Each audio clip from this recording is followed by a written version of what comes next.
All right, cool. Let's get started. You want to get started? Yeah. Let's do it. All right. Hey, welcome to Rough Pumpkins, everybody. How's it going? We're on I think this is episode 7. I'm not 100% sure, to be honest, but I think so. And if I'm wrong, I'm sorry. I'll apologize in the comments or something. But I've got Hannah Williams here, local artist from the Glens Falls, Queensbury region. You went to Queensbury High School? Mm-hmm. Okay, because I went to Queensbury too. Yeah, I wanted to check in with that because I had no idea. Yeah. When did you graduate? I graduated in 2006. Okay. So I'm old. Well, it's interesting. Well, this is what I wanted to bring up. I don't know if you know this, but I grew up in one of the best neighborhoods. Rich was in the same neighborhood as me. Oh, really? Yes. Oh my God. There's so many good people. Yeah. Ferris Drive. Well, I was off of Hampton. Well, yeah. I'm like, I'm going to give your address away, Rich. He doesn't live there. Yeah. But yeah, that's a great neighborhood. So it was great growing up because, I was in the younger side, but there were so many great people there. And we would all hang out, all ages, but it's like I was keyed into a little bit of like the 05, 06 crowd. And then my brother was graduated in 08. So I feel like I just know people. You know some people. Yeah. We actually, most of our wild Adriatic practices were in that neighborhood. Yes. I wanted to bring that up too because it was such a cool thing, as like a young teenager to like walk around or ride my bike, and it was always awesome to know, like, you always knew when band practice was because you could hear it from the house. All the cars. Yeah, but it was like just blaring music. It was cool. It was cool behind the scenes. It's fun. I go there still. I still have a ton of my gear in that basement. Really? Poor Rich's mom. She's like, all this stuff. I'm like, I swear I'm gonna come get it. But Mateo has more stuff, so it's okay. Yeah. I'm not in the worst standing. No offense, Mateo. But I gotta get it out of there. Like, it's stacking the walls. Rich has it nice and neatly and organized, but really? It's like, we're just I was like, I have no good excuse. I'm just like, I just gotta go there. I gotta grab some of my stuff. And it's not even stuff that like I've needed for years. I mean, it's just some of it's broken. Yeah. That I'm like, oh, this has been off the road for like 10 years, like my old guitar cab. Oh my gosh. But anyway, enough about me and our neighborhoods. But I just want to get into it. We'll come back to it. But yeah. I just want you to explain what you do to people who aren't in art, I guess. So just so they know what you do. Okay. It's kind of a little confined list now, but primarily I'm a muralist, so I paint murals mostly for a living. I've been doing that for 13 years now, which is crazy. Dang. So I do interior, exterior. Aside from that, my other form of income is live wedding paintings. I saw that on your website. Beautiful stuff, by the way. Thank you. Yeah. And then it's like, if it's not those two things, then I sprinkle in like consulting, so I could do like public art consulting where I can work with, an organization or a city or a town and kind of facilitate. Yeah, it takes a lot of facilitation to done even the stuff you've done around this town, Glens Falls. Mm-hmm. I mean, that one mural. So if you live here, the one, I guess the most likelier to see on Warren Street, is that the one most people will pass by? Yeah, especially if you're coming from Hudson Falls. Right, so I pass it all the time. Nice. And I remember when you started working on it, and it's the one with the awesome bear, the owl, the moon. It's really cool. Like the owl, he overlaps onto the next like part of the building, like onto the other side. It's so cool. So if you live in the area and you've seen that mural, that is Hannah's work. Among many other ones in the area, because you have the mural garden. Mm-hmm. I saw that, and it looks amazing, by the way. Thanks. Especially from that one perspective. Yeah. Where you can just see all of the murals like that. Yeah. It's beautiful. It's a really cool thing that Eric has going. It was awesome to be a part of, prior to joining the board for a little bit, I was able to paint the Southwestern mural that I did. And that was cool, but it was just really great to work with him and a small group of people to help, starting to facilitate different artists coming in. And that's at the shirt factory. So Eric owns the shirt factory, and he's definitely a big time facilitator of the arts around here. He takes chances on people. He's really cool about renting spaces out to local artists and stuff like that. Mm-hmm. I actually, funny enough, before Wild Adriatic started, my old band used to rehearse in another one of Eric's buildings, the Epic building. Nice. So yeah, we used to. It was a big construction-y-esque space, but it totally worked. So he's a good guy. Yeah. He's a super big supporter of the arts. Yeah. So were you always the art kid, or did this come like a little bit later? Always been an art kid ever since I was little. I attribute it to a lot of things. I mean, I was just naturally inclined to drawing. But then, my parents were creative. My parents actually met in art class. Oh, wow. They went to Glens Falls High School. It's a cute little... Pretty local. Yeah, it's a cute little story. My dad actually was a really amazing soccer player, and he was going to he had a full ride scholarship to Rutgers for soccer, but he broke his leg. Oh, so it actually put him behind a year. So he had to go back to high school. But that's when he met my mom. Oh, thank God for that then. Yeah. I'm glad. I mean, I'm not, but I'm glad it happened. Yeah. Because that's how they met. Yeah. Sometimes good stuff comes from bad situations. Definitely. That is adorable. Yeah. I wish I could say my parents met in music class. Yeah. When I was a child. Or before I was born. But no, it's like, oh, I was at this college and I met your father. Blah, blah. You know, like nothing cool at all. Just they're from Troy. Yeah. Which also, Troy's cool, but not then when they were born in like the 50s, 60s. It's getting a nice renaissance right now. It is. We've been talking, actually, I've been talking to a bunch of guests because I've had some Troy, Schenectady folks on. Mm-hmm. Yeah. I'll say all those areas, Schenectady, Troy, everything's a lot better than it was like when I was a kid. Yeah. Yeah, because in the 90s it was, hey, don't go downtown Troy. Yeah, absolutely. My grandparents had a house like on the outskirts, but we were never went downtown. Yeah. Yeah. And it was beautiful. It was like, it's on a golf course, like right next to a golf course. So it didn't feel like Troy though, I'll tell you that. Interesting. Yeah. Yeah, I got a nice dose of Schenectady this past, August and September when I got hired by Amtrak in the Metroplex. I saw that. Yeah. Man, it's amazing. Yeah. It was cool. It was the whole experience. So how big is that mural? It was around 112 feet long. Jeez, it was long. It's shorter than the ones here, but it was really wide. Yeah. With the train out. It's really cool. Yeah, that was a big deal for me. Yeah. Because it was the first time, a lot of the times with public art, with murals, it's kind of a mix where, depending on who's funding it, if it's state funded, you have to go through a whole submission process, get chosen, yada, yada. But sometimes you have the ability to just the artist working with a building owner. Yeah. But this was the first time that a big organization reached out and they're like, hey, we want your work. That's like, amazing. Okay. Well, you've made I'm on your website right now. And if you want to follow along or look at any of the stuff we're talking about, hwilliamsart.com. You have it laid out really well, I will say. Thank you. Like I can see everything. You hit murals. Yep. And I can see, boom, the first one there is the Amtrak one. And then you see our own Glens Falls Warren Street one with the awesome bear. I'm a big Newfoundland lover. I have a Newfoundland. That bears always remind me of them. So I was like so pumped when this was going and when you were painting this. Yeah. I was so excited. Well, it's kind of interesting. A little backstory is I actually wanted to, first of all, that whole process was wild because I proposed something completely different. So then I went through this whole process and they had to find a different building. I actually wanted to paint.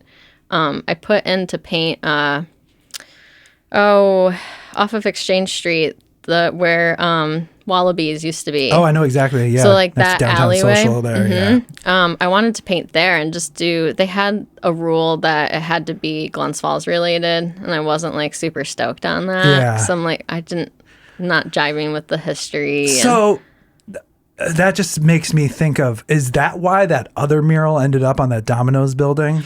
Yeah. So actually, they wanted me to paint that. Okay. And, no hate to anybody or anything, all is well. But I refused because some people don't know this, but that brick there is actually interior brick because the buildings at one point in time before the traffic circle and the road used to connect there.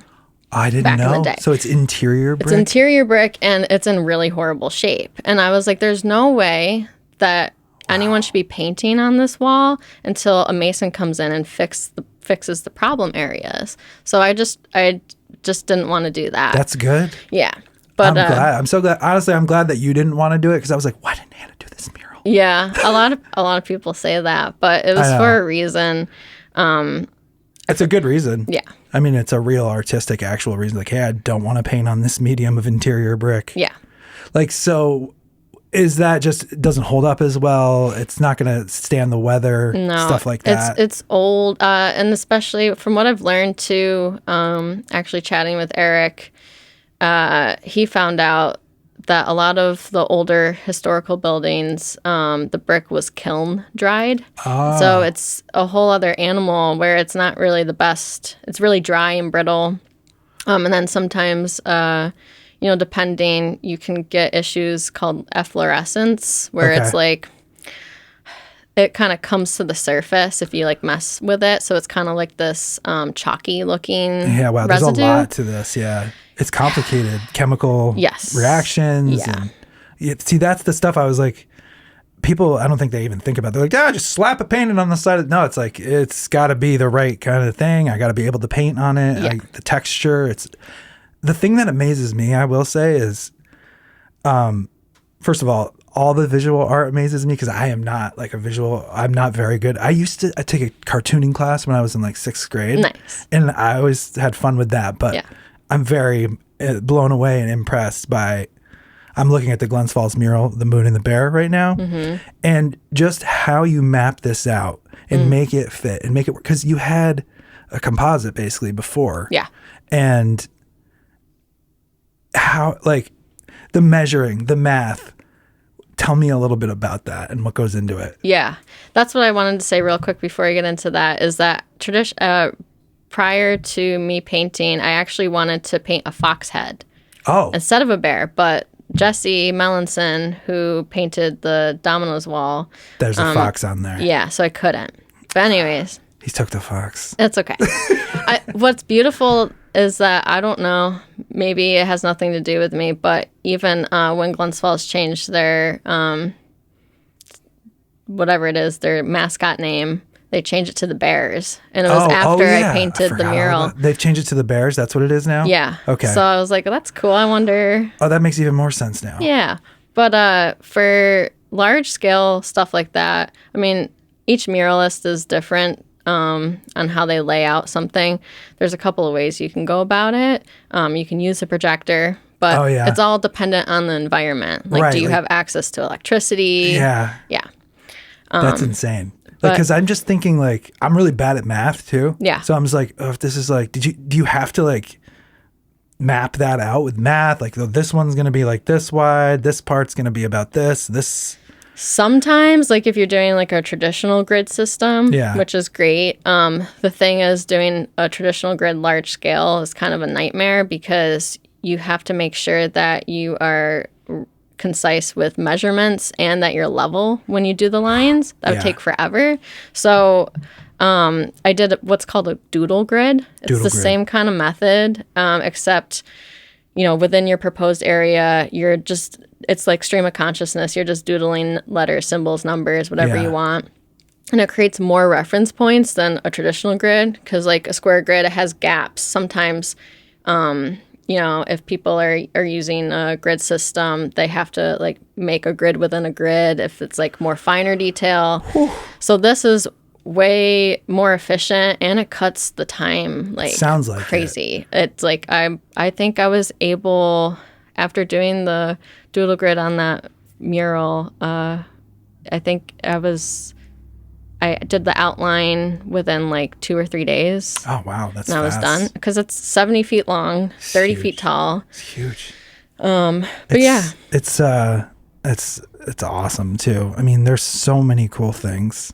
You got the lightning bug, like, the flowers on the bottom. It's gorgeous. Anyway, I think that's my like personal favorite. Maybe it's just, I see it a lot. Yeah. I remember when you were doing it. I remember seeing the mock-up online, and then I remember this one comment from this really stupid guy who was like, because in the mock-up, I remember the owl's tail like didn't protrude around the building. It was like you just assume that because you use common sense, you know what I mean?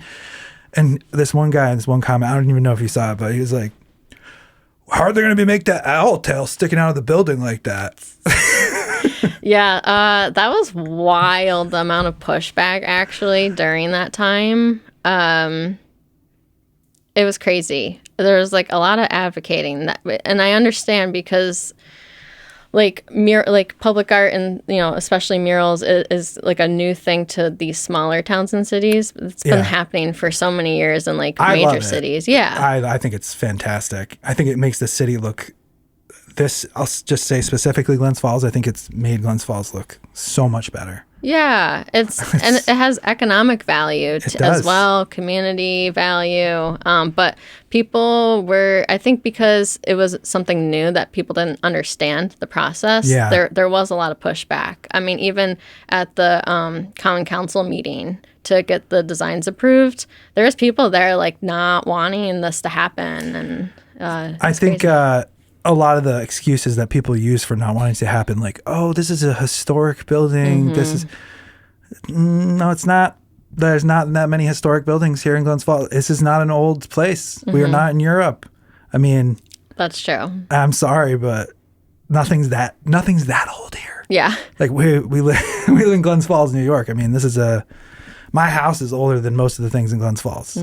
So I would have you paint a mural on the side of this house in a heartbeat, and it's from 1860. All right, nice. So that's one of the craziest things I see as an argument for people is, the architecture wasn't meant, but it's like this is the side of a brick building, right?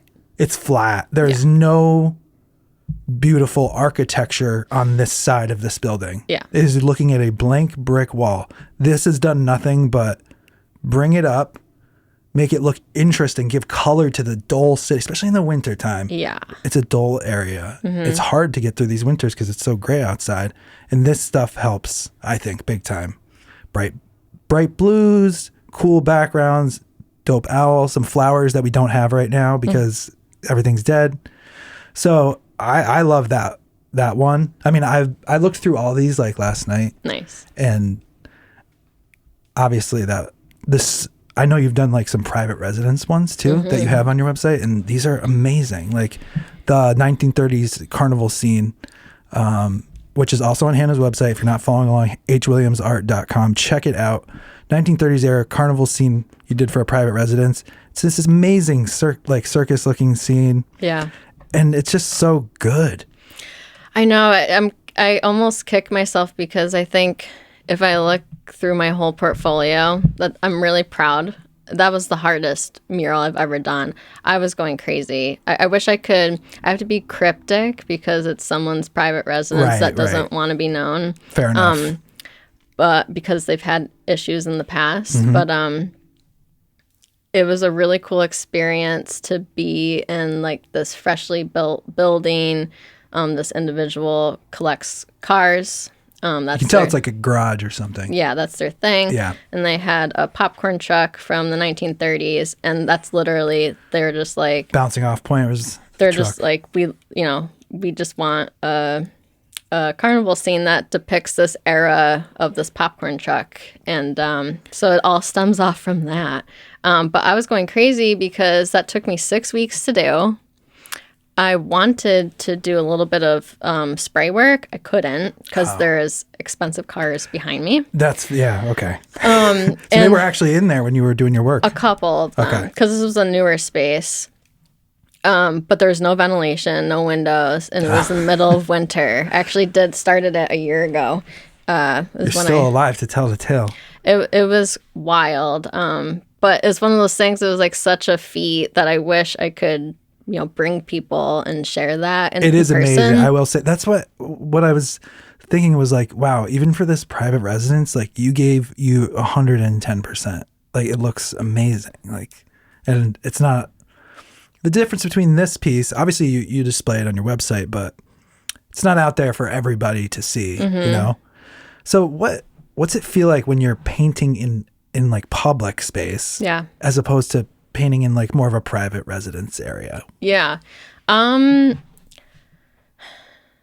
Well, it's a totally different thing. I feel like I can get into the zone more, and kind of like express my emotions and feelings outwardly if I'm like in a private residence where I'm just like free to roam and do what I need to do. It's way more relaxed. But with public work, you know, part of it, at least how I believe, is that you're supposed to engage with the community. It's kind of part of the whole thing. And realizing too that, you know, I think that's where like the consulting and like the advocating comes naturally for me, is understanding that a lot of people don't understand or get to see that process each day. And so there's a lot of curious people. They want to interact. Yeah. They want to ask questions. And I try to just turn it in a positive direction and just be like, well, this is my opportunity to educate. That's a really good attitude. Yeah. Because, I mean, I'm not a visual artist, but I can imagine being in the zone and like trying to work on something and people trying to talk to you all the time. It's got to be, if you have the wrong outlook on it, it would be very grating over time. Like, because, I mean, that is the most public spot in Glens Falls. I mean, it's the most traffic. I mean, this, like, if you drive down Warren, I mean, there's so many people that drive down Warren Street, and just like you take all your murals, they're seen multiple hundreds, thousands of times a day. Yeah. So people are going to have opinions. Oh yeah. So what's like, when you've been working on one of your public murals, what's like the weirdest thing anyone's ever said to you? There's been a lot of things. I'd love to hear that. Well, there's so many. It's interesting with the bear mural. The beauty with that is that I was mostly up in the lift. So it was like a great excuse to not have to, like, I would still engage, or like if someone was down below and, you know, stop by, I would just say, hey. But it was a great excuse to not have to, like, I could like get into the zone. Once you were up above like flower level, you're like, okay, yeah, this is more private now. Yeah. But like Schenectady, like, and it is extremely vulnerable to do something publicly, especially having to be okay each day, knowing that it's unfinished and it just has to sit there for everybody to stare at. It's a lot. But with Schenectady, especially, it's facing Erie Boulevard, which is like a very busy constantly. Oh, I know exactly where it is. Yeah, the traffic stops right there. And I was doing the doodle grid because I thought it was wild. I could only have electricity access from what am I trying to? I can't think of where it's from. Like a restaurant, street light. Oh, street light. I had to go up in the lift like however many feet in the air and then plug something in, but it didn't work. So I'm like, all right, doodle grid. And yes, I looked, like, people thought I was just crazy, like a crazy lady. And I was only doing like X's and O's and like dashes. And people were so mean to me the first day. They were like driving by. They're like, nice manifesto. And like, oh my God. They're like, shit sucks. And nice manifesto. Yeah, they just literally thought I was crazy. And people coming over, like, I had this group of, they were really old. They were like at least in their mid 70s or in their early 80s. And right across the street is a pub. And they just got done drinking. Hopefully someone wasn't driving intoxicated, hopefully. But they came over and there's just like no mind of my personal space. Like, they drive right up. Oh God. And the two people in the front were way more positive, but there was like a super grumpy old dude in the back. And they just didn't understand what I was doing. So I tried explaining it to them. And this one dude was so grumpy. And actually, my boyfriend, Tyler, God bless him, he does, he's like a full stack engineer. So he knows front and back code and does design. So he can be with me on a lot of these projects because I think I've seen him just like helping you out with stuff and some of the videos that you have. Yeah. Yeah. And, he's an angel, and all he was trying to do is be supportive. Like, if like the bear mural, when I was up in the lift, if people came by and had questions, he would hand out my business card. Perfect. So that's what he was like all sunburnt that day, unfortunately, like sitting in this parking lot. And he comes up because he sees I'm talking to these people. He has no idea what is happening. And he comes around with a business card, and the old man's like, oh my God, who is this guy? And I'm like, that's my boyfriend. He's like, I'm just wanted to hand you a business card. Oh my God. Tyler walks away, and the old guy looks at me, and he's like, you can do much better than that. Then he doubles down. So after I have the conversation, they drive away from me. They pull right up to where Tyler is. The guy puts down, it's like out of a movie, like puts down his window really slow, and he's like, I told her she can do better. And they drove off. What the fuck? But that's like one example. Another thing, just like the spectrum of different things that I get while I'm working on the Schenectady job, I had a cop drive right up to me, like within a foot of where I was working on my job site. And he literally, like, he said one thing, and then I knew he was there to ask this question. Immediately, just rudely out of nowhere, he was like, so how much money are you making off of this? And I was like, wow. Ew, I'm not telling you. Like, because I knew the intention. Like, there's a way to have a conversation about that. How much money are you making But off of I could this? tell it was, like, coming from a weird place. Like, he wanted to go back to the station and, like, complain. Yeah, be like, I'm a real public servant. Yeah. Like something like that. Like, yeah. But I think the weirdest is when people get mad that I'm doing something that I feel is positive, and they get really worried that all their tax dollars are going to this. Oh my God. If they only knew what they were really going to, right? I know. And I'm like, if you're if any at all tax dollars that you're contributing are going to this, we're talking about cents. Yeah. Like, not even dollars. You would be horrified to learn all the other stuff they go towards. Yeah. So, I mean, it's like a wide range of that. But I try so hard to, like, when I'm getting thrown, like, stuff that I want to get upset about in the moment. Yeah. I try so hard to just be, like, calm and collected. I'm not perfect all the time. Like, none of us sometimes I are. say stuff, but I do all the time.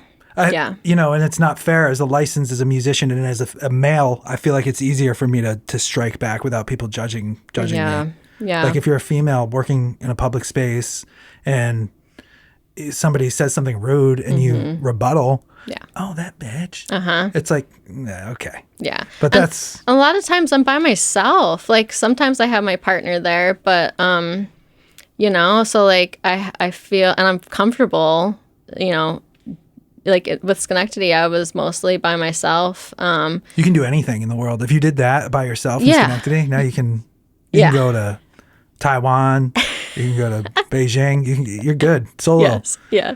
Made it through Schenectady. Yes. So it was really eye-opening because I can see that, like, Schenectady is coming up in a really great way where there's a lot going on. That's awesome. But then, I got to stay down there the whole time. I worked for the 3 weeks, and I got to stay at a couple different places. But there's a lot of hurting people as well. And it was really eye-opening. And a lot of these people, like, that's another thing that I didn't anticipate, like, doing, painting murals publicly, is you kind of become like the social worker. Yeah. Because you just get people from the street that are walking by or doing their thing. And you can't leave. No, you're can't like, I am stuck here working on this mural right now. And a lot of times I'm like, hey, if I got someone that's kind of hanging around, I'm like, you can still chat. Like, I try to be positive. I'm like, we can still chat, but I'm going to be working. So don't think, whatever. That's really nice, though. Yeah. Rather than being like, beat it, pal. Yeah. I mean, sometimes I have to. You have to set a boundary. This one guy, he came up and he had a bunch of, I don't know, groceries or something, but he wanted to bless the wall. And I was like, hey, that's cool. You can bless the wall. Bless it, baby. Yeah. Bless my wall. Yeah. It can't hurt, right? Yeah. So he's not like, hey, I'm going to put a curse on the wall. Yeah. I was like, yeah, I'm not offended by that. You can do that. So yeah. That is funny. And doing that in Schenectady, I will say, and I know exactly where that is, where the train station is. I think it's near, like, there's a plaza with, like, Katie O'Byrne's, like, right there. Yeah, to the right. Yes. Yeah, because I'm in, like, the overflow lot. Props. Because you get everything right there. Oh, You'll get some people, we just had a nice dinner. You'll get 17 homeless guys. You'll get anything. That's just, like, one of those meeting points of, it's okay. Yeah, maybe it's not so okay. Yeah. So you made it through, which means you can do a mural literally anywhere. In my opinion, I appreciate that. Oh, there's one more story from the Schenectady mural. Please. Only because I got so many freaking emails.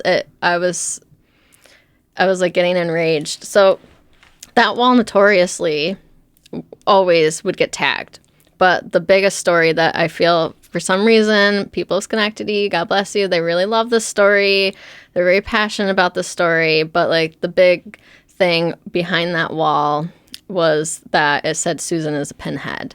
And it's this story in the late 70s where these two sisters on Christmas Eve went out, and the older sister... There's a Pinhead Susan's in Schenectady. Right. So that's what the story, that's where the restaurant got the name from. So this older sister was just making fun of her younger sister, Susan. They're just calling each other pinheads.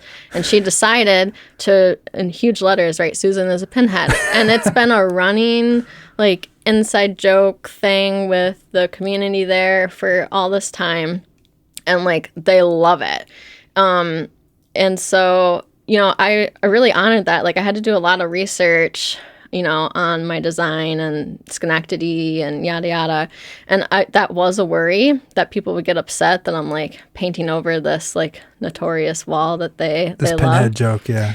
And I got so many emails once, like, I was doing a few, like, news interviews that being like, can you please incorporate Susan as a pinhead? Please, please, please. And I'm just like, I'm not doing it. But the funnest thing is that I actually met the woman who did it. You did? I had no idea if she was still around or not, but there was one day I was just painting, and up walks this woman with her daughter. And, you know, I was hoping, like, maybe I would meet her, but I had no idea. And her daughter was so embarrassed. She was like, I told her not to come, but, you know, and, like, she told me who she was, and I was, like, freaking out. I was like she was, like, a celebrity. I was like, this is incredible. I'm so glad I get to meet you. Well, you've heard so much. Yeah, and she was happy. So this is Susan's sister who you got to meet? Yes. She's like, yeah, my sister, she was a total pinhead. So I had to write that. Yeah. Did she give you her blessing or be like, hey, yeah, she thought it was amazing. So that's like what I would come back with online. All these people ask me to do it. I'm like, hey, if like the OG woman is happy with the result, then can we just lay this to rest? Nothing better could have happened for that situation other than her being like, hey, this is great. No, leave Susan out of it. She's been up here long enough. Poor Susan. I mean, I know. You know? It wasn't even Susan who came, hey, I'm Susan. Like, oh, my sister Susan, total pinhead. Yeah. That's hilarious. It was great. We took pictures pretending to paint on the wall together, and it's like this great thing. Yeah. It's one of the original Schenectady graffiti artists that are down there. Yeah. She's like, yeah, I've been down here painting murals. So one of the things I like to ask anybody who's in like a professional creative field is, when did art stop? Not that it stopped being a hobby, but when did it start feeling serious and like I could do this for a career? It took a long time because, let's see.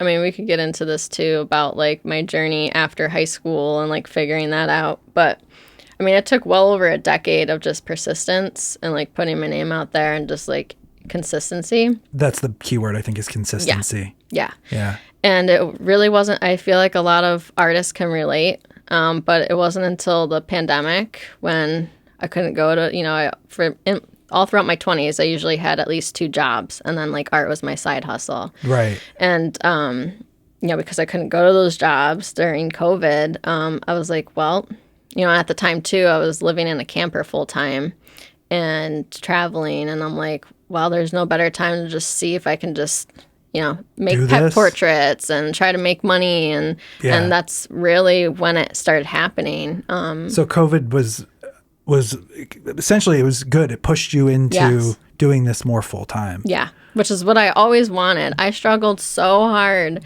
I feel like no one prepares you for your 20s. Oh my God. I've been posting clips lately just about the grind of living any kind of creative lifestyle and how much work it actually takes and what you don't see. And yeah, that's what I think what my issue was is, you know, the luck for me was knowing my passions really early, but it was like okay, I know that this is my passion and like my path, which is great, and I'm young, but I like that feeling of wanting to be successful, but you have absolutely no experience. Like you have to get through all this experience first that I didn't have when I first started, but I like wanted to be successful. Same. And like upset. You don't want to wait for success. You're ready to dive in. Like it sounds like you had the passion bug. Yeah. You know, where you're just like, you know, probably when you left high school, you said you were working 2 jobs most of the time, but you always had I want to be an artist. Yeah. Like that's what I actually want to do. Mm-hmm. I don't want to be a server, you know, whatever, you know, whatever you were doing as a job on the side forever. I want to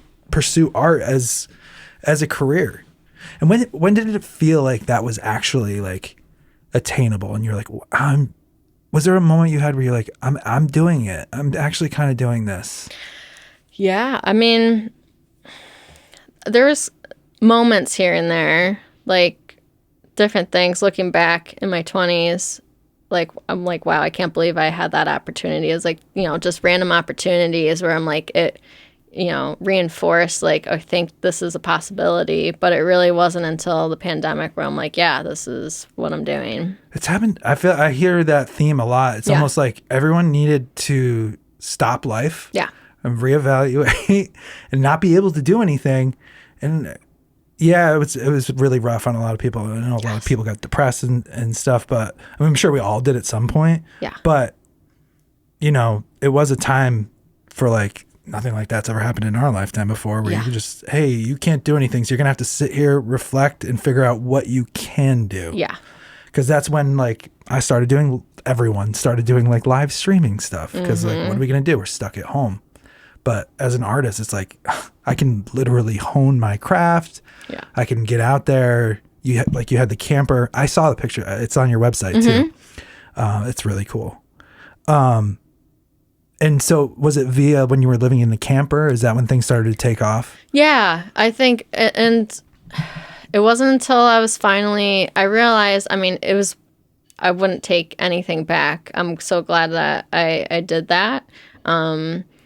There's pros and cons to living in a camper, especially definitely. With your partner. You know, that definitely attributed to, I think, the downfall of my last relationship because it was like so much stress and we're in this tiny little 20-foot camper. Hey, I totally get it. I've lived in a van with 4 other guys before. God bless you. But looking back now, I realize because it was like wonderful life. It was like work really hard around here for 6 months and then pretend to be retired and a snowbird for the other half of the year. Wonderful, but it took a lot of opportunities away from me because I wasn't like stable in one spot. Yeah. You know what I mean? So it was harder to get opportunities. Part of the community. And I know. I think about that whenever I think about like wanting, if I want to move or something at some point, I'm like, I need to reestablish myself in my new community. Yeah. Especially if you're moving like every day or every couple days in an RV, it's like, okay, what am I? Yeah. Who do I know here? Mm-hmm. What am I doing? You know? So a lot of it was being able to make a living, you know, with what I've already established within this community while I was traveling, so that people just around here would commission me and then I would ship it. Well, I mean, and your art has really become a staple in the Glens Falls area. And I know Hudson Falls is not Glens Falls, but I wish they would have you do a mural. Hopefully they'll catch on. There's a couple good spots. Yeah. Like next to the Strand Theater. Yes. Oh my God. That would be I think about it, especially since you messaged me like a while ago. I've been like, you know, a mural would kill it right there. Yeah. There's a couple of good spots. I'm trying to think. Someone was curious at one point. This is kind of near the Strand, but more on Main Street where I think it used to be where the old Cumberland Farms is. It's probably a smoke shop or something. Yeah, it's old Stewart's is a smoke shop. Okay. Yeah. I think that building behind it's like a brick building that's old. Somebody wants something there. But I mean, hey, I would take it. Yeah. I would take anything. Yeah. Because Glens Falls has all the cool stuff now. But that being said, so you're from Queensbury, not Glens Falls. I'm also from Queensbury. Yes. So you grew up near Rich. I grew up in the Pines. Okay. So you know where that is, right? Yeah. And so I graduated in 06. So some of the teachers might not be the same, but like, do you have any, I wonder if I'll know who they are, but like, Who was a high school art teacher that like really sticks out in your mind? Oh my God. Well, Mrs. Jabot.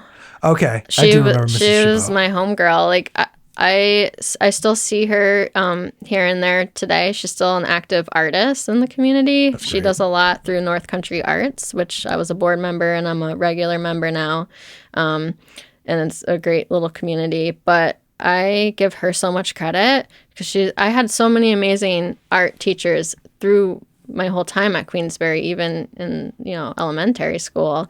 But I attribute so much of just my motivation, after leaving high school. She was just a wonderful teacher.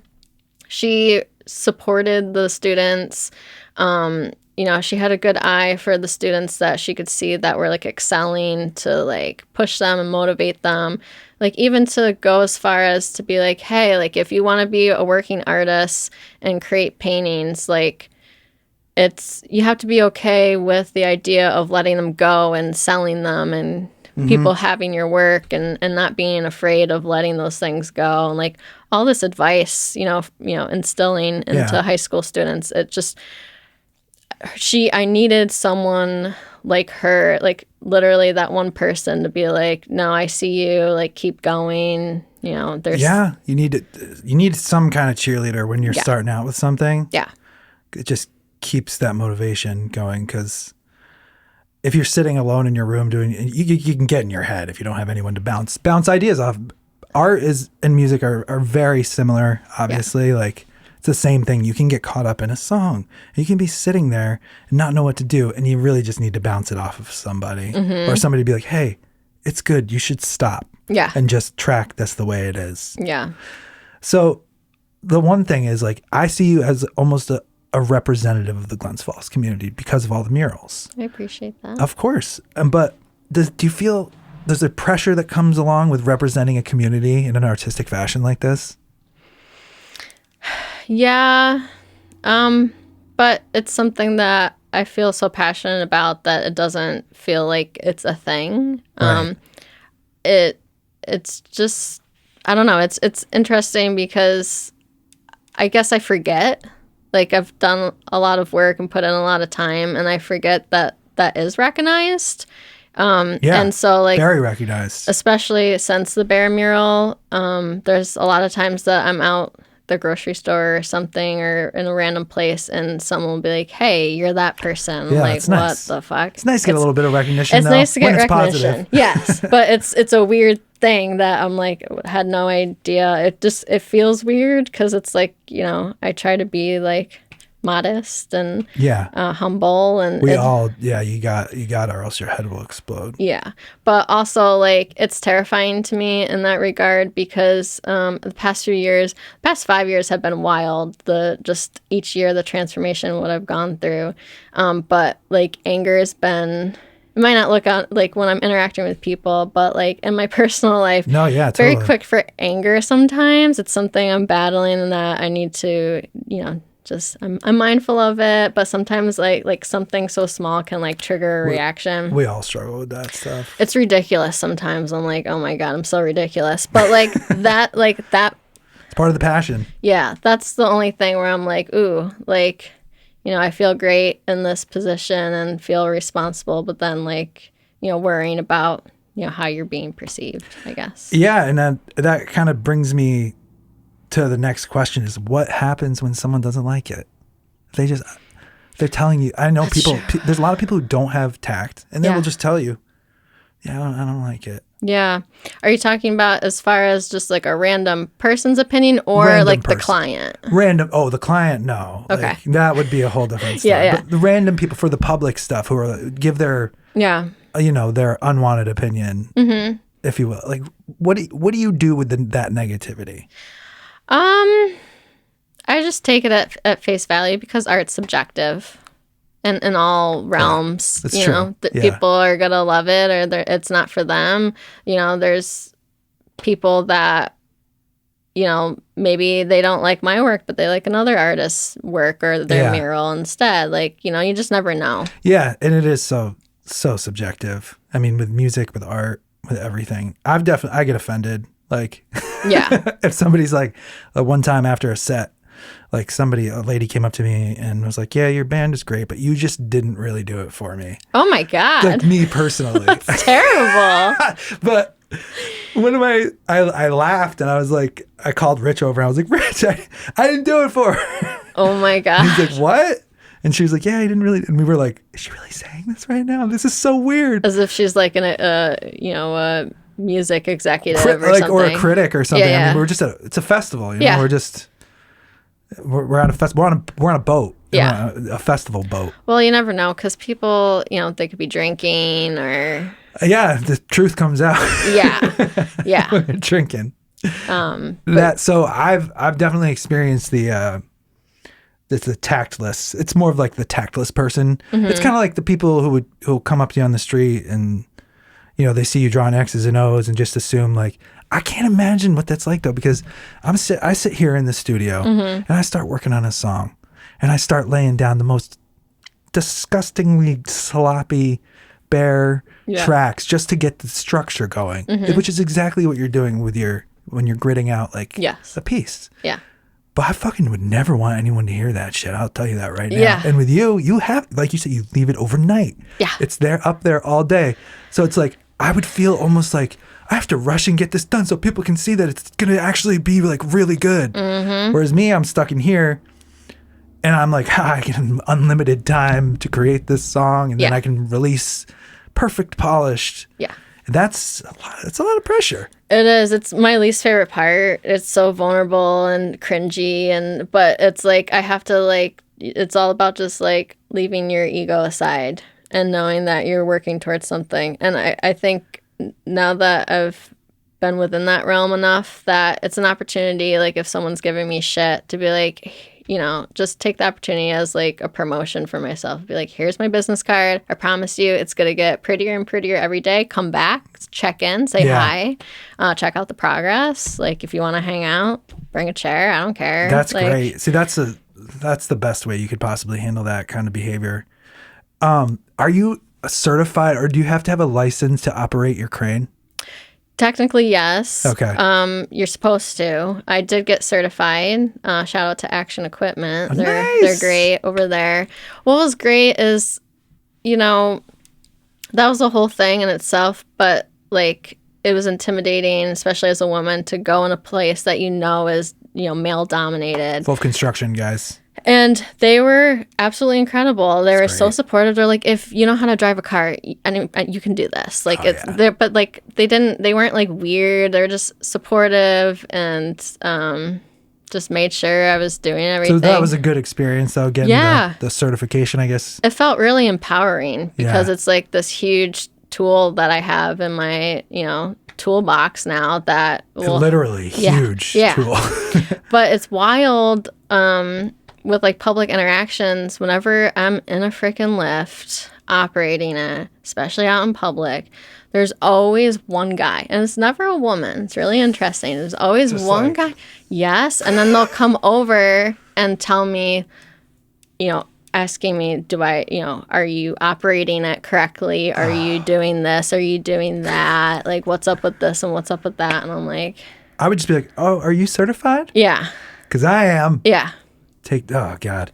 It happens every time. Once. I believe it. Yeah. There's always, if you're operating a piece of equipment, a piece of heavy equipment, there will be a guy watching. And either like arms crossed, and then he'll be like, oh, so would you get certified for, or just hands on the hips, making sure, waiting for you to do something that he doesn't agree with. Yeah. Being like, when you bring that down, you're really supposed to do it at this angle. But that's so cool though, because the lift is awesome. I mean, like... It's a game changer. So like when you're doing a mural, do you like, I gotta rent a lift? It depends. It depends on the situation. If it's like a, like Schenectady's project, that was like the most well taken care of by an organization. Oh, wow. Whereas actually a moment where I'm like, wow, I get to just do what I should be doing and have fun because everything else is taken care of, because that's never the case usually. It's just like music, yeah. So it just depends on the client and the situation. Sometimes, I try to, it depends on the contract and what you're working out with that person.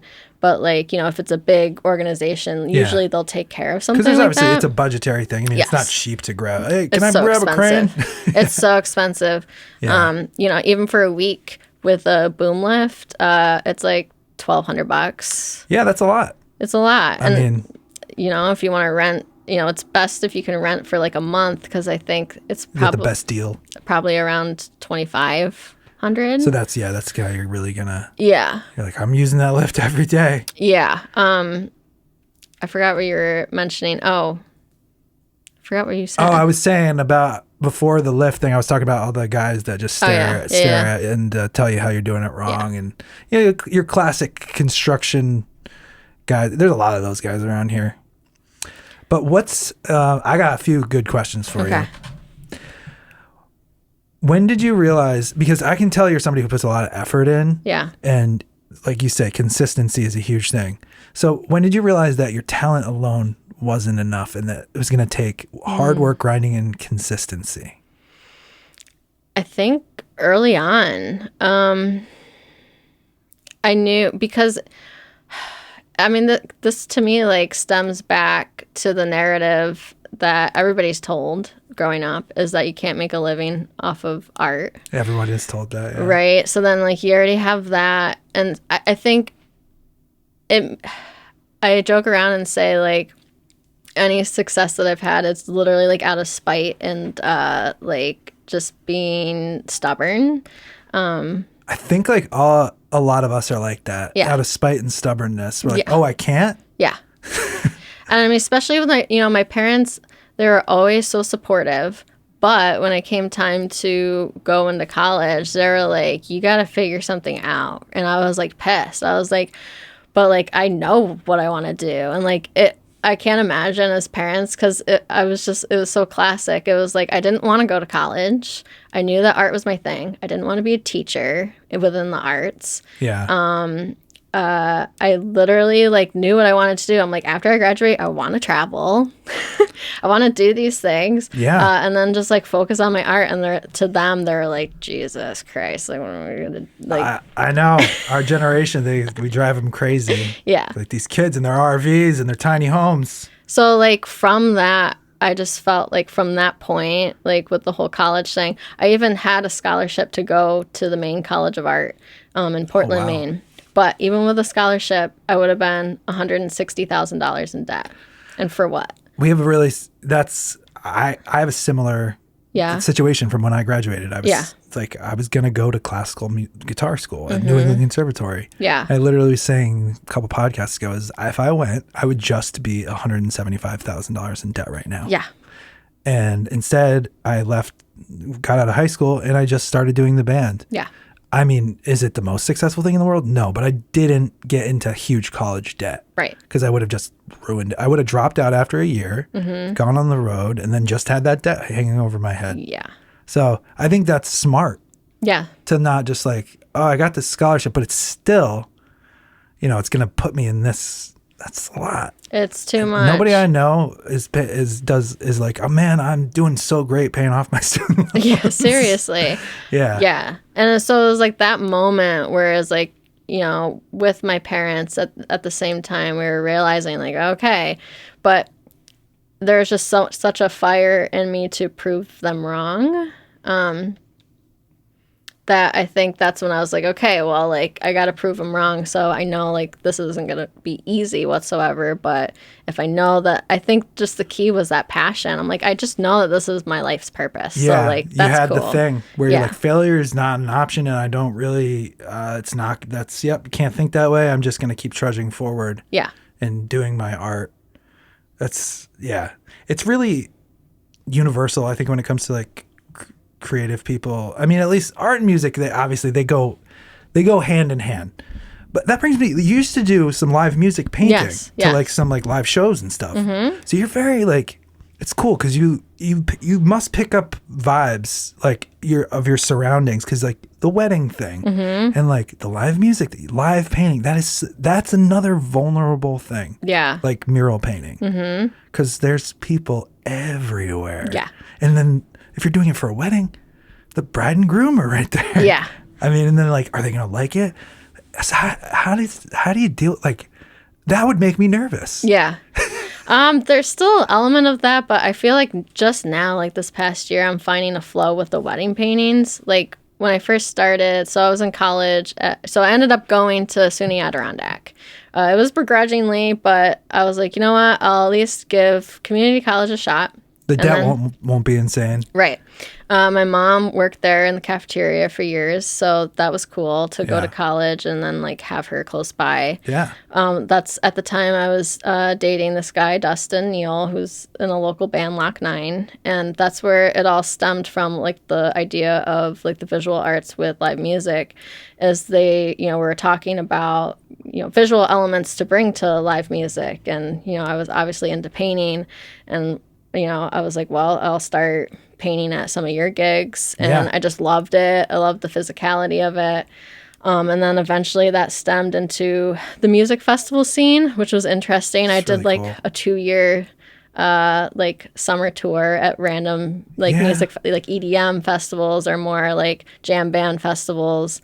And then that's when I came up with this frame idea that I made out of PVC pipe. It was a 10 foot by 10 foot frame. Yeah, I saw it. And I was like, and you bought sheets. Yeah, bed sheets. I would grommet them and then I would stretch them with bungee cords. That's amazing. And I would just go to town. And as soon as I did that, I just fell in love with the physicality. And like, I remember I tried looking this up. I think the first festival I did, it was somewhere, I want to say, like, near Steventown or something. It was called, like, 5-1 Base Camp or something. Yeah, there's so many festivals. This was, like, anything. I think this was, like, 2012 or 13. Oh, yeah, they were just taking off. That's when everyone was getting a festival then. Yes. Yeah. And, it was, like, this moment where it was, like, okay, I had a plan. I was painting. I was, like, vibing with the music. And I was, like, in it for a while, like, at least an hour. And it was, like, heading towards nighttime. And I remember like as soon as I was like out of my zone, about to take a break, I turned around and there was like 15, 20 people just sitting on the ground watching me. I was like, holy shit, this is crazy. Like, you're like, I can't take a break. Yeah. But it was also like this cool moment where I'm like, like it was like an aha moment. I'm like, there's such value in this. Like people really, it's so much more meaningful to see a piece of artwork if you can see it from start to finish and experience it. If they're feeling what you're feeling and hearing what you're hearing, like they're going to connect with that piece of art. Yeah. So when you're listening to like live music or like so from what goes in your ear and comes out your hand. Yeah. What is that? What drives the art? Like is the vibe of the music going to change? Like if we're listening to something really upbeat, are we going to get a more happier looking piece? If we're listening to something that's sad and more melancholy, are we going to get something that's more dark? Definitely. It kind of depends. Sometimes I used to just go like without like preconceived idea of what I like or a direction of what I wanted to paint. I would just kind of just like vibe it out. And it definitely influences. Even when I'm doing the wedding paintings and it's like reception time and the DJ is playing all the music, like early 2000s stuff, I'm vibing and sometimes it's so natural you don't realize that the music's affecting your speed, but like if it's a faster tempo or something, like my hands going the same tempo. You're probably doing the tempo of the song. You're in a literal rhythm. Mm-hmm. That's really cool. But it feels good because it makes me feel a part of the whole thing. So like I'm having a blast. Like I mean, as a musician, when I see that kind of thing, it really does feel like you are a part of the whole thing. When any artist is doing something, even if like we've played festivals where there's hoopers or fire juggling, I'm like, you're part of the show. Yeah, it's all part of the show. Definitely, it's great. This is why people are here. This is why people go to these things. Yeah, not to stand around and just watch the band and go, okay. Yeah, it's bringing art, different forms of art together. It's so cool to take one art. And listen and then just make your own visual art out of it. Because we, as musicians, do the same thing. Yeah. I can look at a piece of art, a piece of poetry, something, and it can inspire me to write a song. Yeah. And it's just it's a cool thing. And I think that's why artists of every type have like a mutual respect. And we know, you know how hard it is. You know how much of your you don't get to this point unless you really love it. Mm-hmm. Like you don't get that many murals under your belt, that many paintings, that all that stuff. You clearly love it, and you're good. Thank God you're good at it. Yeah. But with you have to have both. Mm-hmm. Like I said, like you knew you were gonna have to try hard. Yeah. Sometimes when I was young, really young, I was like, oh, this shouldn't be too hard. Yeah. I'm like 12, 13. Yeah. When I got into 15, 16, I was like, actually, when I was like 16, I thought that was like 2005, I think. Mm-hmm. Then my band at the time, we like got offered like a record deal, nice. like way back in the day. So I thought then I was like, it was Wind Up Records who had like Evanescence and Creed and stuff. Nice. And they offered our band a development deal. It's called. It totally wasn't good. It didn't work out or anything like that. But until then, I was like, oh yeah, it's all happening according to plan. Oh God. But that just didn't go through, and I just had to do it the old-fashioned way. But you learned through that experience, which is good. And young. I learned so young that it was such a heartbreak so young too. You know, I was like, oh man. But I look back on it now and I'm like, oh my God, I think I'd be in a really bad position if that went through when I was a young kid. I miss the music scene. First of all, there's so many amazing creative artists, musicians around this area. It's truly special. But like, listening to some of your other podcast episodes, and I just ran into Kevin Miner the other day, and I'm like, Kev. Curse the Mariner. I went to the Unitarian shows. I was on the younger side. Yeah, but still, I was doing sound at some of those shows. I forget that Rich was in that band. I can't think of... We stole him away. Really? Yeah. It's too funny. I didn't put two and two together. I can't think of his name, and I'm not going to be able to remember. He's like, is it Jared? No. Who was in Curse the Mariner? He's like... James? Kevin, James, Rich, Colin. Not Colin. Brandon was a drummer, but then might have been a different drummer. I feel so bad because I know that he's been like in a few bands, or at least in the music scene, like now and for the past over a decade. I can't think of his name, but I looked at some old Curse the Mariner photos like from back in the day, and I was like, no shit, I had no idea that he was in the band. They did have a couple different little lineups earlier on too, which I think my brain just won't remember. Like with the OGs, where I can remember some stuff, but that was so much fun going to the Unitarian church. Like it was such a vibe, such a time. It was just cool. It was. There was a lot of that was a passion project of Mateo, my drummer. Nice. He set up all those shows. Yeah. And ran all those shows. But yeah, he did a good job. Bringing the community of music together, but just, having that space at the Unitarian church, it's just like, hey, it's a big room, load all this PA equipment in there and do a show. Yeah. You know what I didn't realize is that I thought that was like, just like a one-off experience in this area. Like on social media, I'm realizing that it was like a collective experience. Oh, yeah. I had no idea, until like just recently. I'm like, oh, that wasn't just like a thing here. That was like universal. Oh, it's just so crazy. Yeah, I mean, it was cool. I mean, I remember I played there a few times. We used to use that space for like a bunch of stuff back like when we were really young, when Mateo and I were in like our first band. Like we used to do some shows I'm talking like 2003. Nice. So like like really, really early on. And they used to do an open mic there too that I used to go to all the time when I was first starting out. Really? So yeah, there's a lot of music that's come out of the Unitarian church. Oh my gosh, it's insane, yeah. It is insane. That also reminds me, because I thought this was a really, like, I was excited for Wild Adriatic when I was there at the food festival in Albany when you opened up for Blues Traveler. I thought that was like Empire the coolest Plaza. thing ever. Yeah, that was so great. It was a great show. Oh my God.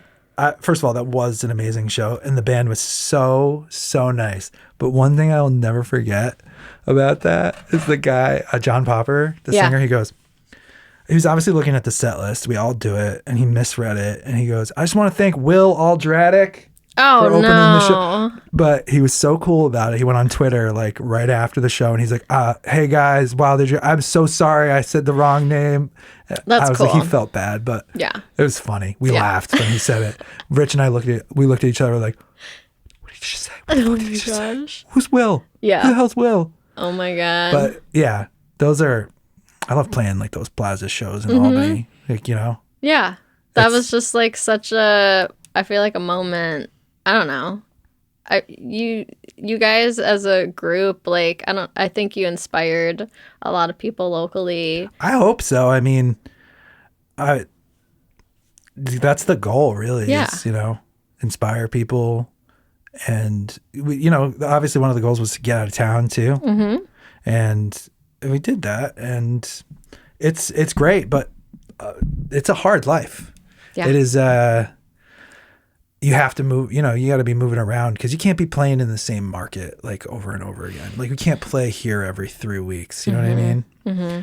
So now that we're not, you know, touring and stuff, I play up in Lake George in the summer. I still play stuff. I do stuff in the studio here, but not traveling. I got to tell you, because I was doing it for so long, it's been really nice. Mm-hmm. Like since I've been in my early 20s until COVID, I was traveling. Mm-hmm. So now I'm like a homebody. It's like a rugged life because I can only relate, like, actually, like, even before getting the camper, like, traveling on the road, like, in just a car and traveling the country. It's a rugged life. I feel like it takes so many years off of your life because it's like so different way of living. That's how I have to explain it. I'm like, the people are like, "Yo, Trav, you're only 37." I'm like, "Yeah, but I'm like the road 37." Yeah. I'm road worn. Yeah. It's a lot. I'm like, I definitely have wrinkles that I wouldn't have if it weren't for the road. Like, and things that like just happen out there. Yeah. And like you're just panicking or the van breaks down or whatever. Mm-hmm. Or you have no hotel for the night. Like in Europe one night, we could not find a hotel. It was like 3:00 in the morning. We still can't find a hotel. Oh my goodness. I don't remember what we ended up doing, staying somewhere, but God, it's just, yeah. Mm-hmm. It's just crazy. You gotta love it. You know, you have to, this art stuff, like coming out of it, like I see the appeal of being a hobbyist. Mm-hmm. Do you know what I mean? And like, I'm sure you can too. Mm-hmm. But not that I would want to do anything else for a living other than like music stuff. But I was very opposed to teaching when I was younger. Also, same. I didn't want really anything to do with it. Yeah, I didn't feel like I was a good teacher. Mm-hmm. The older I get, the more I feel like I want to teach. Yes. Do you feel that way as well? 100%. Just past couple of years, I got into, making my own like youth mural programs where I'll get hired by schools. Yeah. And it all started just from a friend who's an art teacher in Gloversville High School. She's amazing. She just kind of like threw the idea by me and was like, "I'm going to put in a grant for this. Like, do you want to make it happen?" And as soon as it was happening, I'm like, this is the most special thing. Like, I want to keep doing it. Like, there's a purpose in this, you know? Yeah, I was looking through, it's because it's on your website. Like I said, her website's awesome. It's hwilliamsart.com, right? Yep. Okay. So hwilliamsart.com. You have a massive list of like just everything you've done, and it's just set up so well. You can see everything, and I can see like the teaching stuff. I can watch all the interviews. It's great. I was honestly, whenever I'm doing a podcast, you made it so easy for me. Oh, sweet. Because that's good to hear. Not everyone I go to some bands' websites, and people barely go to band websites. So it's like bands don't hyper focus on their website. Mm-hmm. They're like, it's all about the social media page. You know? I mean, I know for you have to. We all have to use social media now. How do you feel like that has like effect? Like, I know. So when you started this, like 13 years ago, it was a lot. It was a lot different. Yeah. The algorithm wasn't a thing. Right. No one was like, "Oh, the algorithm. I got to feed the algorithm." Mm-hmm. How has that affected the way you post on social media? Yeah, I don't.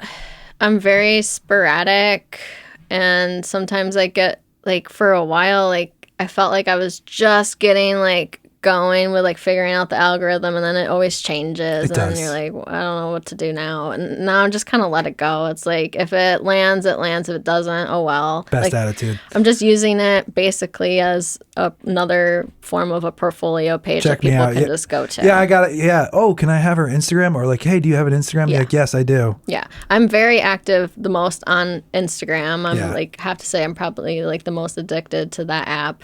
But it's interesting because aside from that, like the access to literally everybody in the world and all these amazing artists in the world, that has an impact sometimes. I've gotten better now, but like in the past where you're just inundated with all this amazing artwork and then you're like, am I good enough? I'm like, I'm quitting today. Like, Yeah, or there's an 8-year-old in Korea who can shred the guitar better than I ever could think to dream of. And I'm like, what am I doing? Yeah, 100%.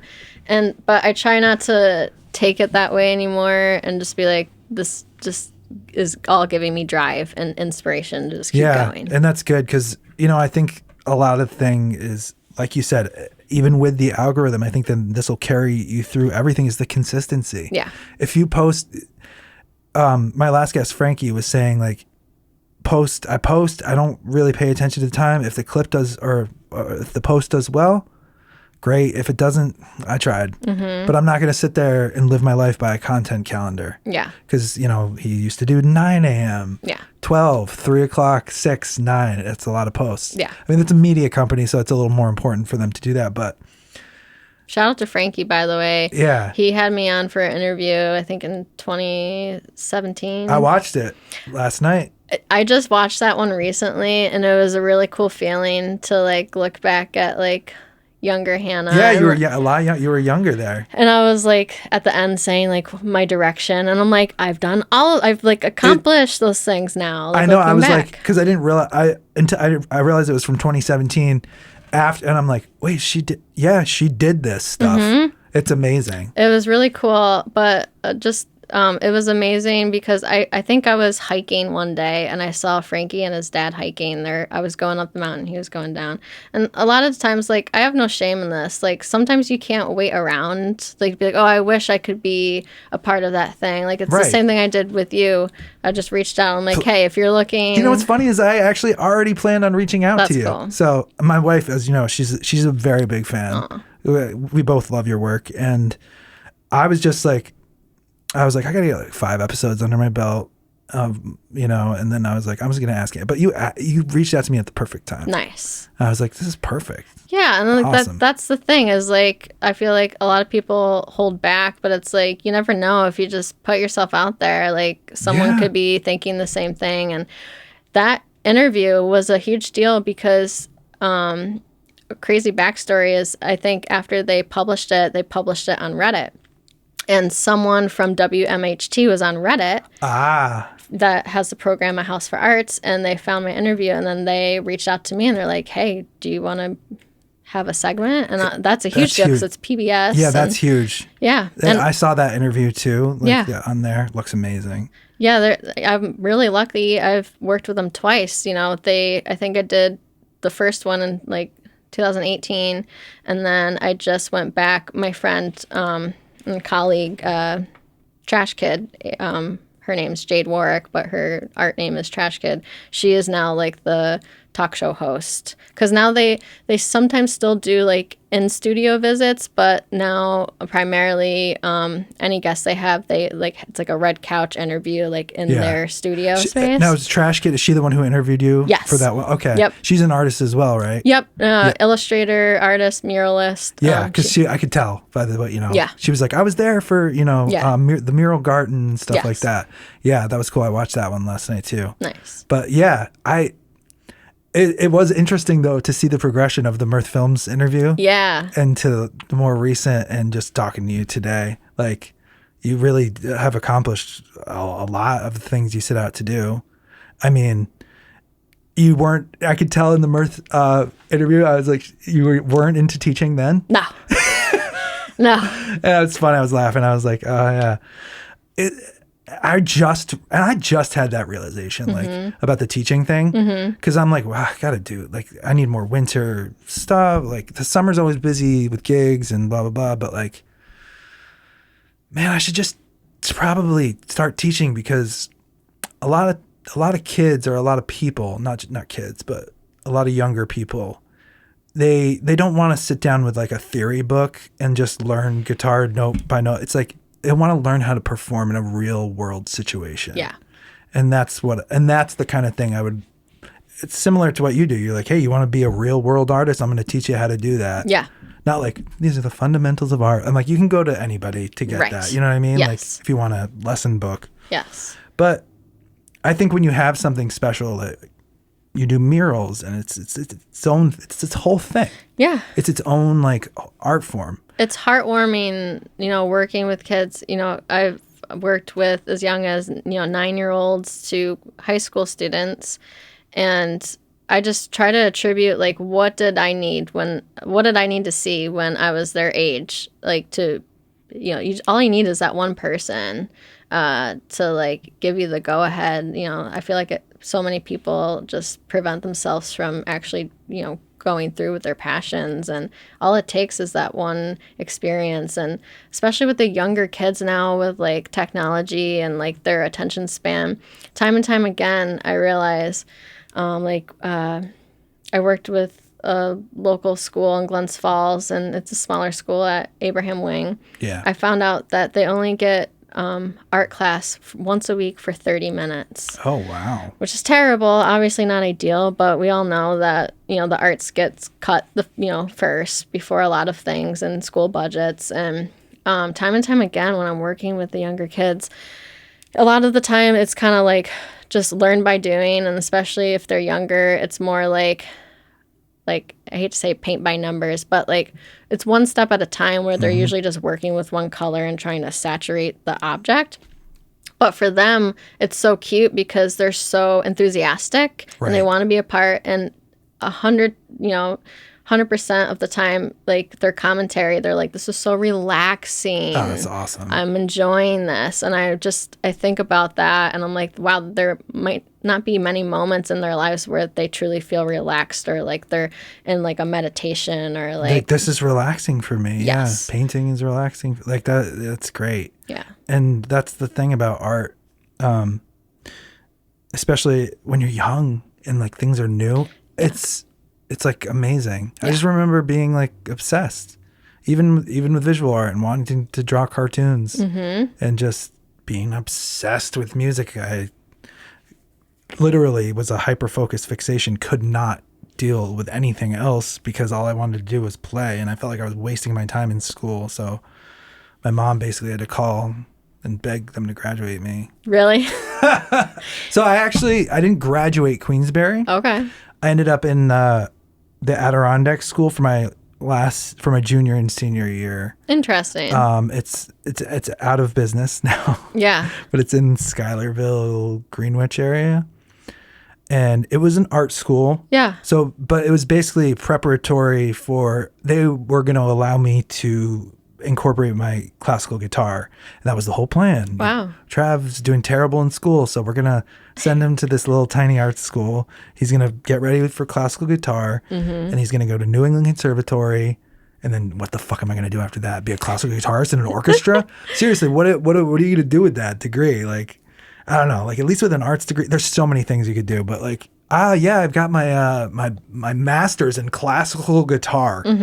Like, I love classical guitar, but you don't need a master's in it. You can just learn it. You don't need to spend a bazillion dollars at a conservatory. Yeah. That being said, there's a place for all of that, and I'm sure there's somebody who's more passionate about that style of music than me. I just want to play rock and roll, though. Yeah. You know what I mean? I just wanted to get out there. It's like what you want to do, basically. It's the rock and roll art equivalent. Like, I just want to get out and do my thing. Yeah. Like, I don't want to sit in a art school, be $160,000 in debt, and then do my thing. Right. While I have to have 3 jobs to pay off my school debt. Yeah.